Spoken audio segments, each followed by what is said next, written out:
Invitamos al escenario a David Tuesta, presidente del Consejo Privado de Competitividad.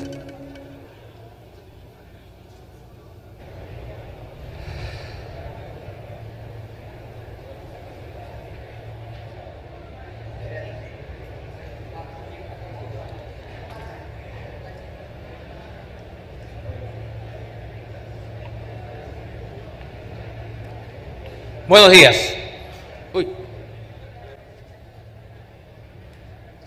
Si les preguntara qué sucedió el 28 de enero de 1986, muy probablemente no me podrían dar una respuesta muy concreta. Pero si les mostrara esta foto, seguro que ya muchos de acá sabrán a qué me estoy refiriendo. Esta es la tripulación del Challenger, que explotó a 73 segundos de haber despegado, a la vista de millones que lo presenciaron en directo. Una tragedia.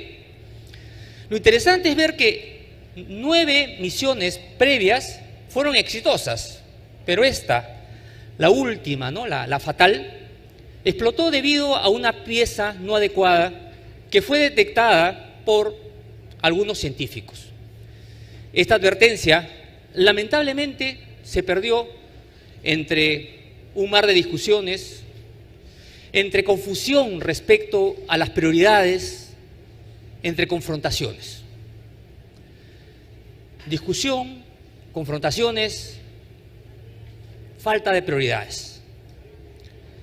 Es difícil no ver esto en el actual clima de incertidumbre del país. Incertidumbre que está limitando la posibilidad de que se pongan en marcha buenas políticas públicas. Esta falta de buenas políticas públicas está haciendo explotar la esperanza en el progreso de muchos peruanos. Esperanza de sus familias, que buscan tener un futuro mejor. Es importante, por tanto, trabajar en conjunto, trabajar en la cancha, más allá del cliché, trabajemos juntos. Yo creo que es importante desarrollar los mecanismos que permitan integrar y esa intención que tenemos hoy, ponerlos en marcha. Poner en marcha para volver a encender los motores de la productividad, que es lo único que de forma sostenible puede traer bienestar a una economía. Motores de productividad que estuvieron encendidos en los 90s y que permitieron una senda de progreso importante, pero que lamentablemente se han detenido en los últimos años. Y basta ver simplemente este índice de complejidad del laboratorio para el crecimiento de la Universidad de Harvard, donde lo deja clarísimo, de forma muy tangible, cómo el Perú se va volviendo una economía más precaria. Es decir, cada vez produce bienes menos sofisticados, lo cual significa menos valor, menos bienestar para su población. Y podemos hacer otro ejercicio con el PBI per cápita desde el año 1990 hasta la fecha. Ustedes pueden apreciar en esa lámina dos tendencias, Una trayectoria creciente hasta el año 2012. Y luego, a partir de ese año, un aplaneamiento de esa trayectoria. Si por un momento hiciéramos el ejercicio respecto a qué hubiese pasado con la economía si es que no hubiéramos perdido la brújula, si es que hubiéramos seguido creciendo con ese dinamismo, hoy el país lo veríamos con otros ojos, con mayor optimismo. Por ejemplo, el PBI per cápita hoy sería 20% más que el que tenemos ahora. La pobreza no sería del 25%, sino del 15%. La tasa de informalidad no estaría por encima del 75%, sino que estaríamos convergiendo hacia un 55% como en la región. Para ponerlo más claro, si no hubiéramos perdido la ruta, el rumbo, la brújula, hoy en el Perú no habría la cantidad de pobres. Hay más de 3 millones de pobres que no debieran ser pobres si es que no hubiéramos perdido ese rumbo. Hay 2 millones de trabajadores en la economía informal que debieron estar en la economía formal con todos sus derechos laborales. Esto ha sido el costo de perder el rumbo. de estas confrontaciones, discusiones que comentaba. Y en el camino, claro, la gente va perdiendo la esperanza, ¿no? Y ese es el principal problema que tenemos que abordar. ¿Cómo volver a recuperar esa esperanza de que nuestros chicos encuentren trabajo, de que las familias prosperen?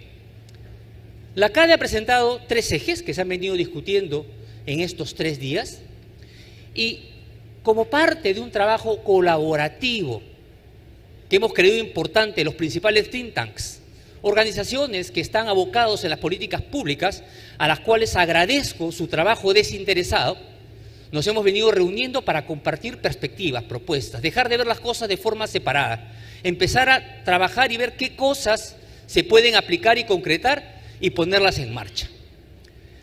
Esas más de 30 propuestas que han salido, han sido necesarias priorizarlas y las estamos presentando, es lo que voy a hacer hoy, en nombre de todas ellas, ¿no? Más de 30 propuestas, pero agregadas en 6 bloques, ¿no? 6 bloques que encajan dentro de los 3 ejes del CADE. Pero claro, sabemos que las propuestas tienen una probabilidad de ocurrencia y quizás tampoco no sucedan. Y si vemos lo que ha venido pasando, entonces hay que preocuparnos. Por lo que el Consejo Privado de Competitividad quería compartirles una plataforma de innovación para las políticas públicas, para hacer que las cosas buenas le sucedan al país. Eso voy a compartir en la última parte. Entonces, esto les traigo en los siguientes minutos, 6 bloques de propuestas concretas y una plataforma que pueda ayudarnos a trabajar. Empecemos trabajando con el tema de instituciones sólidas y democracia.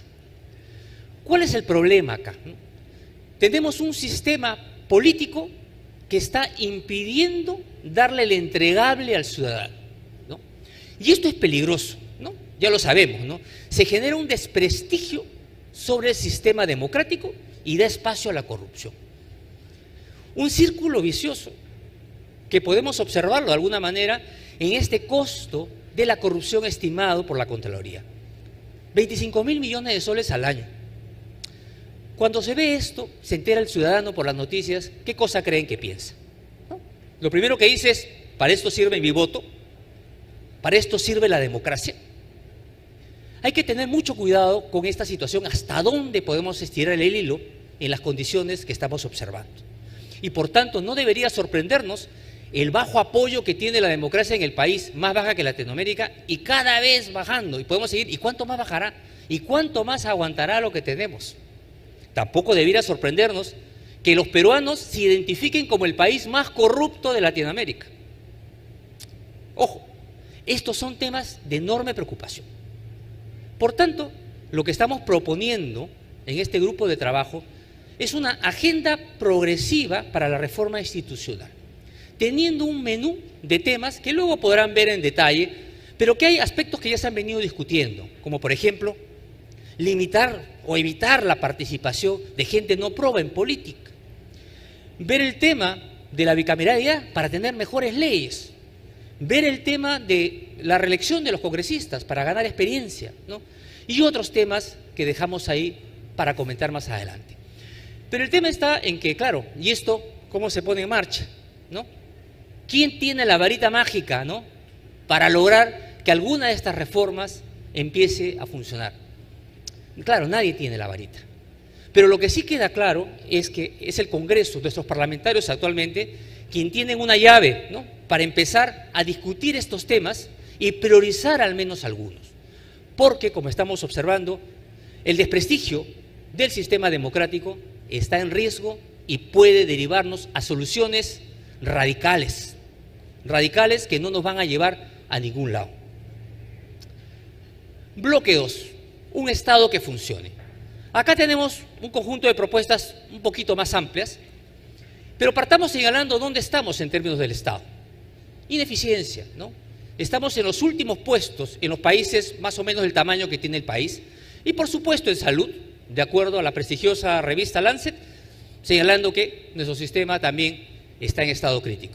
Y esto no debería sorprendernos, ¿no? Después de haber liderado los rankings de fallecimientos en el COVID, debería empezar a movernos, ¿no?, para trabajar políticas que pongan al país en marcha y permitir, ¿no?, que los peruanos puedan tener un poco más de confianza, de que no estamos en esta situación como que de aquí no ha pasado nada, ya nos quitamos la mascarilla y regresamos y seguimos para adelante.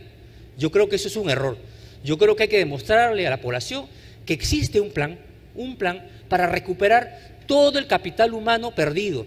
¿Qué sucede, no? También tenemos que demostrarle la confianza a la población de que los recursos no pueden ser utilizados para otras cosas que no sean prioritarios, como construir un parque de dinosaurios de 3 millones cuando la población al lado clama por agua y desagüe. Esto es imposible, ¿no? La población hay que demostrarle que estamos preocupados por ellos y que estamos preocupados en reconstruir la meritocracia y no que se estén nombrando familiares y amigos para que después estén envueltos en actos de corrupción.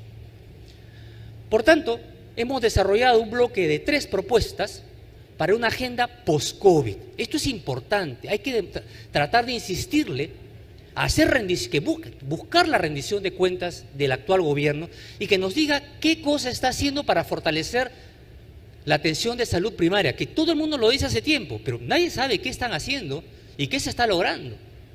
A recuperar las miles de horas de clases perdidas por un absurdo cierre. Hemos liderado el ranking de cierres, ¿no? Estamos entre los primeros lugares, casi 2 años. Acá estamos condenando una pérdida de bienestar tremenda a toda una generación. Entonces, se tiene que buscar un plan que yo no he escuchado, un plan de recuperación que sepa no existe. Esto necesita gente, ¿no? Porque uno dirá, ¿y con qué gente lo haces, no? No podemos esperar a la reforma o transformación que tenga Servir, por ejemplo. No. Acá tenemos que buscar esquemas excepcionales, meritocráticos, para esos sectores especiales que queremos recuperar, si es que queremos recuperarlo, con un esquema meritocrático de contratación. Y como esto no es gratis, se requiere financiamiento. Y financiamiento y posibilidades hay. De acuerdo al Banco Interamericano de Desarrollo, existen gastos improductivos, grasa en el Estado, desperdicio de nuestros recursos de casi 2 puntos del Producto Bruto Interno, 18.000 millones de soles, de los cuales hemos identificado que entre 2.000 y 3.000 millones son asequibles. Es solamente cuestión de decisión. Y utilizando una parte de ello, se puede poner en marcha este plan post-COVID que creemos necesario. Veamos el tema ahora de las infraestructuras. Los hospitales, las carreteras, las pistas, agua, alcantarillado, todo eso que la población pide, pero no llega.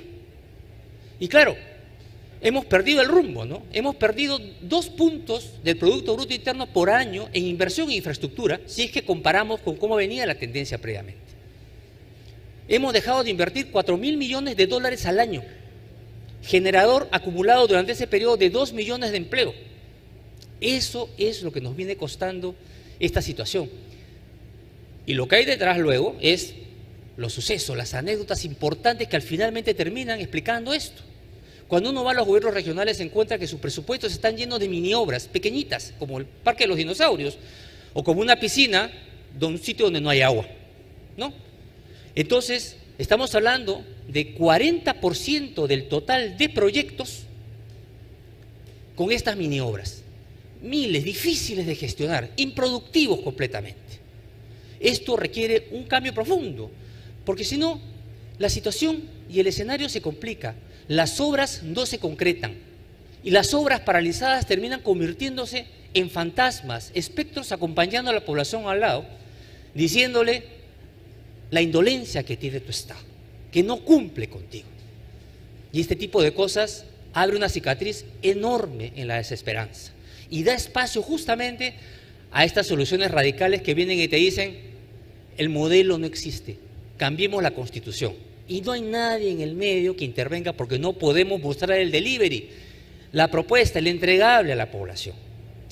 Entonces, para ello tenemos un bloque de propuestas, sería nuestro segundo bloque, enfocado a integrar los proyectos, estos que están dispersos, darles escalabilidad y que sea ejecutado por una unidad especial de carácter regional o la Autoridad para la Reconstrucción con Cambios, que aplique las mejores prácticas internacionales que ya existen para que los proyectos salgan, para que el delivery se entregue. Y acá la clave es cómo incorporar a estas unidades especiales regionales, ¿no? Tratando de mantener el tema de la descentralización. Entonces, acá un elemento, estamos planteando un esquema de gatillos que nos ubicamos en los unidades, gobiernos regionales o locales que tienen las peores capacidades de gestión, y con ese gatillo, la unidad ejecutora especial, sea regional o la autoridad para reconstrucción con cambios, hace la obra, la integra y la ejecuta. Esto es muy factible, solamente es cuestión de decisión, porque se tiene que colocar al ciudadano por encima de cualquier falla de una ley de descentralización mal hecha. No se puede dejar al ciudadano víctima de nuestras normas, nuestras leyes. Hay que intentar ejecutar. Luego está el tema de la conflictividad, los conflictos sociales, que se han venido incrementando de manera importante. Solamente en este año un incremento de 8% con el actual gobierno en los conflictos de conflictividad. Ahora bien, la explicación de esto, como bien saben todos, es multidimensional, ¿no? No hay un solo factor detrás, pero hay dos que creo sobre los que podemos trabajar.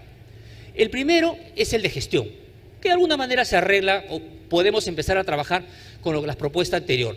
Importante identificar el hecho que las regiones que tienen peor gestión, de acuerdo al trabajo que hace el Consejo Superior de Competitividad, registran los mayores números de conflictos. Y otra cosa que no puede pasar desapercibida es la forma como supuestamente se solucionan las confrontaciones, ¿no? Fíjense, con datos de la Defensoría del Pueblo, un encuentro que cuando se derriba una solución, en el 58% de los casos no hay calendario. Y en el 87% de los casos no hay un responsable.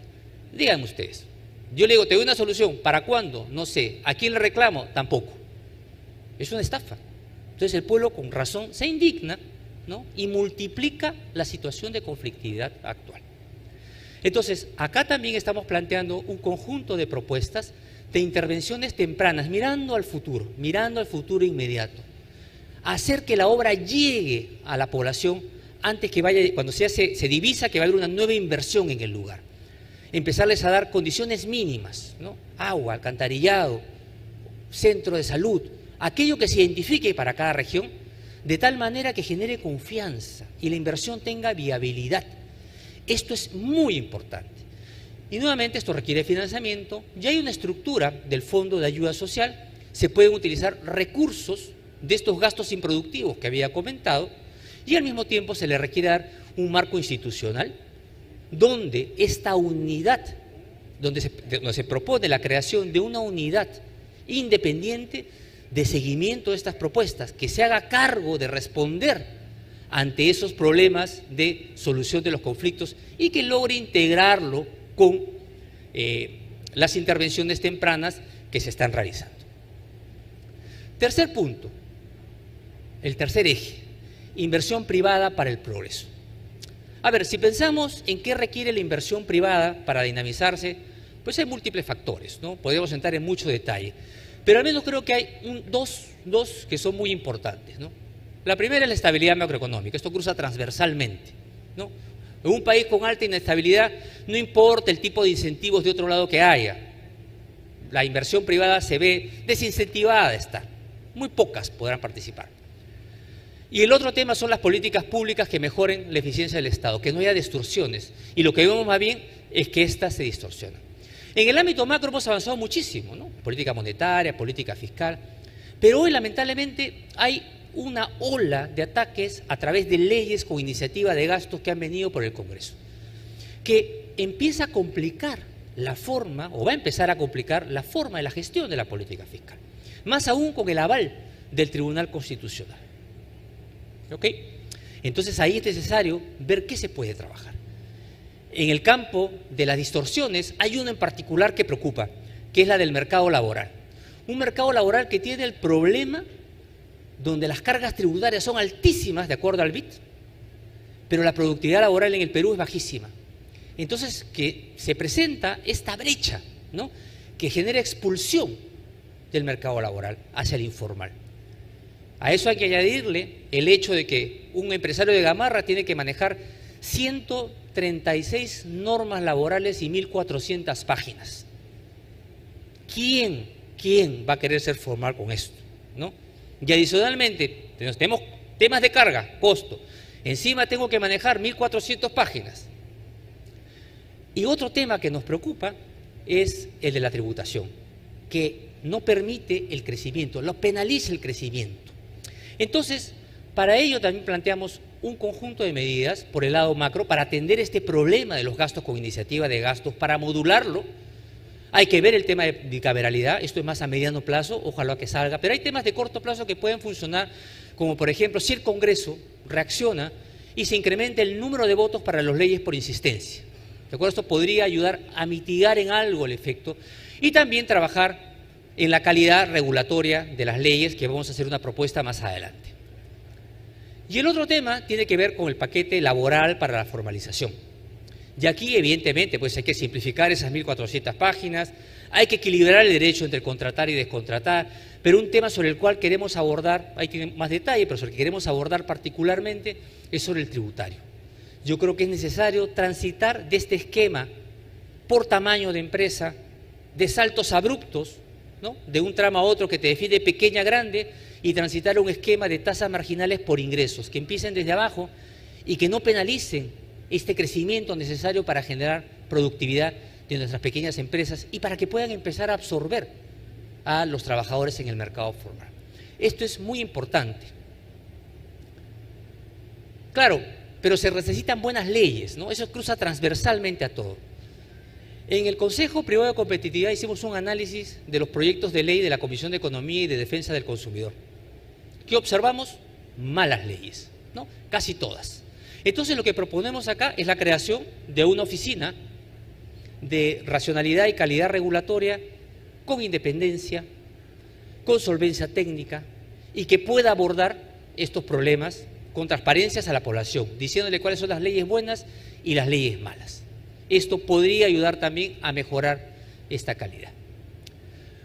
Con este repaso rápido, que esto luego lo presentaremos en un documento más detallado, ¿no?, nos queda pues avanzar hacia el cómo, ¿no? Pero primero, aquí tenemos las 6 propuestas, los 6 bloques de propuestas que hemos trabajado, todas estas instituciones a las cuales agradezco, ubicados en los 3 ejes, pero nos quedamos con la pregunta del cómo, ¿no? ¿Cómo es que podemos hacer que estas propuestas se pongan en marcha? ¿De acuerdo? ¿Cómo en el clima actual? Lo que tenemos que entender es que la esperanza para el progreso de los peruanos está con marcadas cicatrices que la única forma de empezar a solucionarlas es trabajando juntos. Eso es lo que observa el Consejo Privado de Competitividad, para lo cual ha trabajado durante estos meses una plataforma de innovación de políticas públicas a la cual denominamos Data para la Acción o de Acción. Esta es una plataforma que busca poner el poder de los datos para empoderar a la gente, para que la sociedad y la población exija buenas políticas públicas a sus autoridades. Es un esquema de empoderamiento, ¿de acuerdo? Estamos ahora abocados en esta primera etapa en el problema de la obra pública, que la obra pública se dé, que son parte de los temas que discutimos en la problemática y propuestas anteriores. ¿Cuál es la evidencia? Que no hay rendición de cuentas. Fíjense, 4 de cada 10 obras, 4 de cada 10 obras tienen el problema de que no cumplen con informar sus avances. 1 de 4 se demora más de 100 días del plazo. Y lo más terrorífico es que el sobrecosto de estas obras representa 87.000 millones de soles, 10 puntos del Producto Bruto Interno. ¿Y cómo esta plataforma soluciona en este esquema puntual de la obra pública, aunque puede servir para otras, repito, otras políticas públicas, cómo ayuda a solucionar el problema? ¿Cómo vemos que esto puede finalmente avanzar y traer cambio a la sociedad? El avance del Perú se ha visto estancado en los últimos años. En ningún lado es más evidente que en los proyectos de obras públicas. A lo largo del Perú existe una gran cantidad de obras que han sido paralizadas. Algunos proyectos tienen enormes demoras en la entrega y otros grandes sobrecostos. Aproximadamente la mitad de los proyectos recaen en la falta de información sobre su estado de ejecución, dejando a la ciudadanía en un punto ciego. Esto genera cicatrices sistemáticas que se vuelven fantasmas en el paisaje urbano. Es necesaria una herramienta de visualización que ayude a evidenciar esta situación. brinde información sobre el estado de las obras y recomiende posibles acciones a través de las cuales las comunidades puedan exigir que se cumplan los objetivos propuestos. De esta manera, los ciudadanos podrán empoderarse y convertirse en los guardianes de las obras, haciendo seguimiento para que la política pública sea ejecutada y cerrando las brechas que afectan a sus comunidades.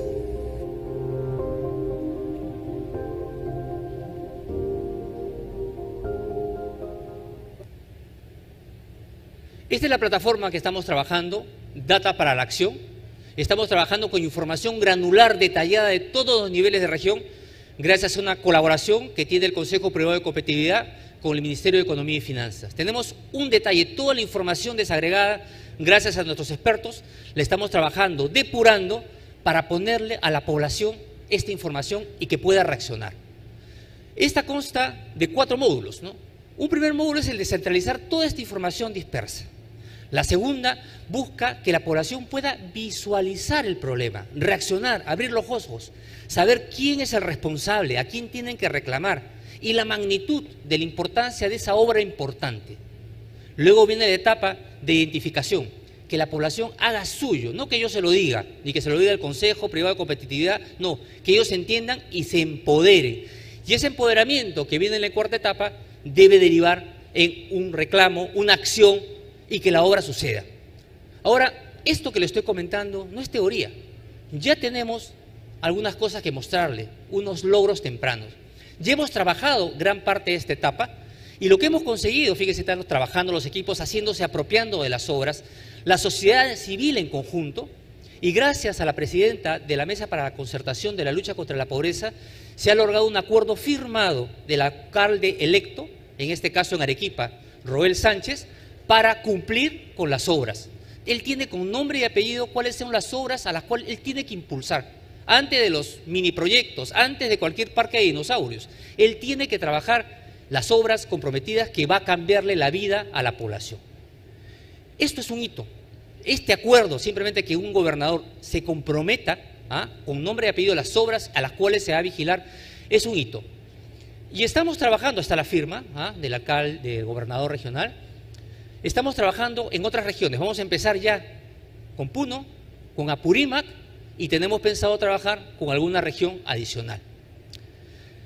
Y esto pretendemos que se convierta en una plataforma digital, soportado por herramientas de la economía conductual para hacer que la gente reaccione. Estamos trabajando en el diseño de esto. Queremos convertir esto en una herramienta que dé soporte a la colaboración, a la acción, la colaboración de la sociedad y la colaboración de todos. Queremos convertir en un espacio de gobierno abierto con el poder de los datos. Y para que vean que esto no solamente sirve para obras, que ya es muy importante, quiero mencionar este caso, ¿no? Estamos ya coordinando con esta iniciativa de Peruanos por Peruanos para la iniciativa Anemia, Empresa Anemia Cero, que busca reducir, ¿no?, el problema de la anemia